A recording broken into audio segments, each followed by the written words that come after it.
Mesdames, Messieurs, bonjour. Très heureux de vous retrouver ici en direct de la Porte de Versailles à Paris dans le cadre du Salon de l'Agriculture. Alors, comment financer son projet agrivoltaïque? C'est la question que nous allons aborder ici dans le cadre de ce débat. Marc Vatrin, bonjour. Bonjour Jean-Paul. Vous êtes président et cofondateur d'Enoé. À ma gauche, Timothée Delacour, bonjour. Bonjour. Vous êtes responsable énergie renouvelable au sein de la plateforme Mimosa. Mimosa, dites-moi. Mimosa, donc plateforme de financement participatif dédiée à la transition agricole et alimentaire. Et à vos côtés, Laure Verhaeghe, bonjour. Bonjour. Cofondatrice et directrice générale de l'Indosphère. Juste en une phrase aussi, l'Indosphère. L'Indosphère, plateforme de financement participatif, leader dans le financement de la transition énergétique. D'accord. Marc Vatrin, Enoé, spécialité. Enoé, spécialité, produire de l'électricité renouvelable, majoritairement solaire, au sein des territoires. D'accord, très bien. Alors, on va parler un peu de la possibilité de financement qui existe. Peut-être je vais démarrer avec vous. Est-ce que vous pourriez nous expliquer, chacun, les caractéristiques de vos offres? L'Indosphère permet de financer, d'apporter des prêts aux projets d'énergie renouvelable, en l'occurrence des projets agrivoltaïques, pour financer à partir de 100 000 € et jusqu'à plusieurs millions d'euros ces projets d'énergie renouvelable. Timothée. Alors chez Mimosa, on va également proposer du financement participatif, mais dédié cette fois aux projets d'énergie renouvelable, mais auprès des agriculteurs ou en lien avec l'alimentation. C'est ce qui va nous différencier principalement avec l'Indosphère. Et le niveau peut-être aussi de le niveau, on peut partir de 10 000 € jusqu'à 1 500 000 € globalement en termes de montant. C'est ça aussi la différence qui existe. Tout à fait, oui. Est-ce que le prêt participatif est bien adapté justement au type d'installation que vous construisez? Oui, complètement. Alors effectivement, dans nos projets, dans nos grands projets d'énergie, la base, ça reste effectivement le financement bancaire.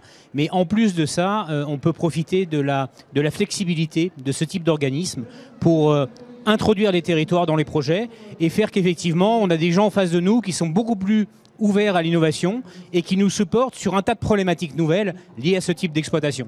Donc on est vraiment dans la notion de partenariat, de créativité pour faire avancer les projets de territoire. Quand vous dites ça reste la base, ça veut dire quoi? Moitié-moitié? C'est quoi là? On est aujourd'hui sur un financement classique, 90% c'est de la banque. Mais il y a un apport qui se développe de prêt participatif? C'est un apport qui se développe énormément aux côtés du financement bancaire qui représente effectivement le gros du CAPEX du projet. Mais le financement participatif permet d'apporter une brique qui est à la fois compétitive et réactive, en phase amont par exemple de développement des projets ou en phase de construction, et qui permet aussi d'intégrer le territoire dans le financement des projets, en apportant du financement par les particuliers, par les collectivités, par les parties prenantes des projets agrivoltaïques qui deviennent financeurs et donc favorisant l'ancrage local et l'appropriation, l'acceptabilité de ces projets. Alors Marc, je suis sûr que pour les investisseurs, c'est super parce que tant qu'il y a du soleil, la sécurité de l'investissement est assurée. Alors effectivement, il faut du soleil, il faut aussi un beau projet, puisque on reste quand même dans des projets importants. Dans l'agri-photovoltaïque, on a les deux sujets. On a soit de la protection de culture, donc là il y a quand même une dimension industrielle, de faire que ce soit bien construit et bien exploité. Donc il faut effectivement faut investir dans la bonne société. Mais aujourd'hui, dans la majorité des acteurs en France présents, on a des sociétés suffisamment solides pour rassurer. Derrière, effectivement, l'aléa c'est le soleil, mais on a une chance extraordinaire dans notre pays, c'est que l'écart type, c'est-à-dire les années où il y a moins de soleil et celles où il n'y en a plus, il est tout petit. Donc l'investissement est dans le temps extrêmement sûr. D'accord, une grande régularité.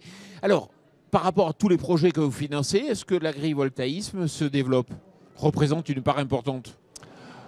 Chez Mimosa, l'agrivoltaïsme, en tout cas dans le domaine des énergies renouvelables, oui, fait partie des projets qu'on finance le plus, puisqu'en gros sur les exploitations agricoles, on va avoir deux typologies de projets ENR, le photovoltaïque et la méthanisation. Donc ça fait partie d'à peu près 30% des projets énergies renouvelables qu'on va financer chez Mimosa.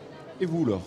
Concernant l'Indosphère, sur les 200 millions d'euros que nous avons accompagnés depuis que nous existons, le solaire représente plus de la moitié. Et ces installations solaires, elles sont principalement sur des hangars agricoles, via des installations agrivoltaïques ou sur des centrales au sol, sur du foncier. Et l'agrivoltaïsme, on le sent, on le voit, fait partie des nouveaux horizons de développement pour le solaire. Et donc on accompagne de plus en plus de projets de cet ordre-là. D'accord, donc vous sentez que ça augmente. Et sur le plan qualitatif, est-ce que vous sentez les évolutions? Alors moi, les évolutions que je peux constater sur les exploitations agricoles, ça va être déjà de plus en plus de porteurs de projets qui nous contactent, mais également de plus en plus de projets en autoconsommation. Pourquoi ? Parce que les prix de l'énergie augmentant, eux, ils tentent de réduire leurs charges sur leurs exploitations. Et donc, l'autoconsommation devient de plus en plus intéressante pour eux. Je vous redonne la parole, Laure, mais l'autoconsommation, il y a un point de retour sur investissement qui est plus lointain, non? Oui, puis c'est un choix effectivement de l'agriculteur. Aujourd'hui, à travers le solaire, il a finalement deux opportunités. La première, c'est de pouvoir quelque part combler ses besoins en énergie. Donc l'autoconsommation est adaptée. La deuxième est d'avoir un projet qui est un peu plus large. On va parler de protection de culture, on va parler d'amélioration de la productivité agricole, ça peut être le bien-être animal aussi. Donc il y a d'autres sujets qui nécessitent plus d'investissement. Et dans ce cas-là, ils sont ravis de pouvoir faire appel à des gens comme Enoé. Et vous, Laure, quelle évolution, quelle tendance? Alors déjà, le financement de la transition énergétique, c'est un financement qui est en pleine croissance. Les gens ont envie de savoir à quoi sert leur épargne et ont envie d'apporter du sens à leur épargne. Et l'empreinte carbone aujourd'hui d'un euro investi dans une assurance vie ou dans un livret est beaucoup plus importante que quand on la flèche directement sur des projets de transition énergétique. Donc aujourd'hui, il y a une vraie demande et une vraie appétence sur ces projets qu'on peut financer directement sur les territoires, avec un levier également de pédagogie et de transparence de l'investissement qui est très fort. Et le financement participatif permet de faire cette pédagogie sur le territoire, de pouvoir expliquer le projet, expliquer les caractéristiques, pourquoi on l'a construit comme ça, quelles sont les retombées du projet sur le terrain, et d'associer directement ces particuliers au financement de la transition énergétique. Marc, je suis agriculteur, je veux me lancer dans un projet, quelles sont les erreurs à ne pas faire? Alors les erreurs à ne pas faire, c'est de bien calibrer votre projet. Comme on l'évoquait, soit j'ai une problématique sur ma propre consommation, et dans ce cas-là, il faut effectivement se réfléchir à autoconsommer, soit j'ai un projet agri-PV, c'est-à-dire je dois trouver une symbiose entre ce que peut m'apporter des gens à travers un projet agro-photovoltaïque et puis ma production agricole. Donc c'est vraiment, il faut se poser la bonne question de ce qu'on a envie de faire. Ça, c'est le premier point.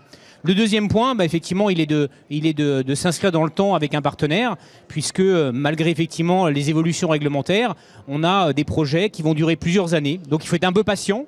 On fait de nos mieux. Les politiques essaient de nous accompagner aujourd'hui, mais entre le moment où on se tape dans la main et puis le moment où un projet va apparaître, il va se passer pour les petites installations 3 ans et puis pour les grandes plutôt 5 ou 6. Alors, on en parle beaucoup. Il y a eu une hausse des taux d'intérêt. Est-ce que dans le secteur, vous sentez que ça freine? Quel est l'impact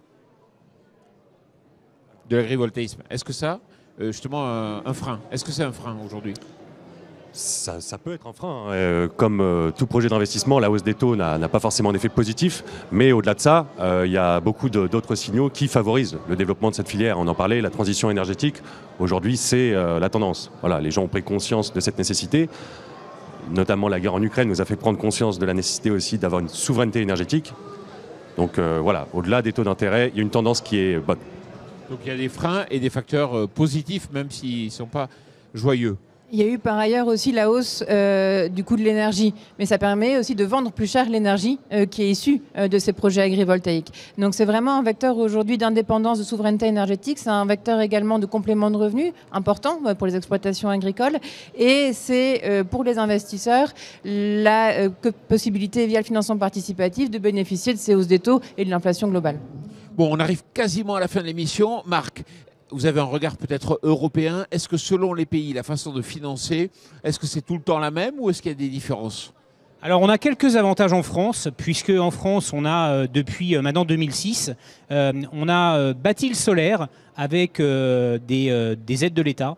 Et donc on a habitué nos partenaires bancaires à avoir de la visibilité sur 20 ans. Donc ce qui fait que les conditions bancaires par rapport à d'autres pays sont extrêmement favorables. Donc on a plutôt un bon terreau. Et puis, effectivement, derrière, on subit un peu moins la hausse des taux. Mais dans un contexte où on a quelque chose de magnifique depuis quelques temps, c'est que la notion de résilience est là. C'est-à-dire que le solaire reste l'énergie qui est aujourd'hui la moins chère.